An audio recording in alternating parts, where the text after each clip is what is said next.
नमस्कार दोस्तों, स्वागत है आप सभी का।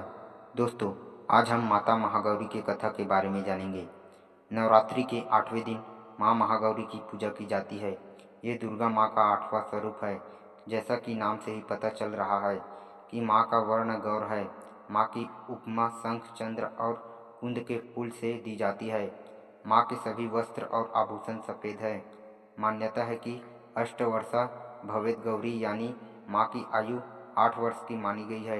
यही कारण है कि इन्हें श्वेतांबर धरा कहा गया है। माँ की 4 भुजाएं हैं।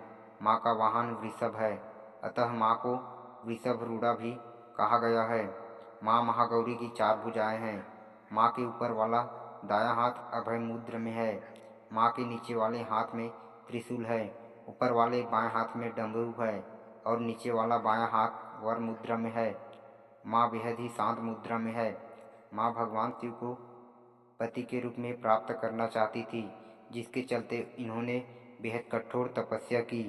यही कारण है कि माँ का शरीर इतनी कठोर तपस्या से काला पड़ गया था। फिर माँ ने अपने काले रंग को गौरवर्ण का करने के लिए तपस्या की। माँ की तपस्या से प्रसन्न होकर शिव जी ने उनके वर्ण को कांतिमय बना दिया। इससे माँ का स्वरूप फिर से गौर हो गया। यही कारण है कि माँ के इस रूप को महागौरी कहा जाता है।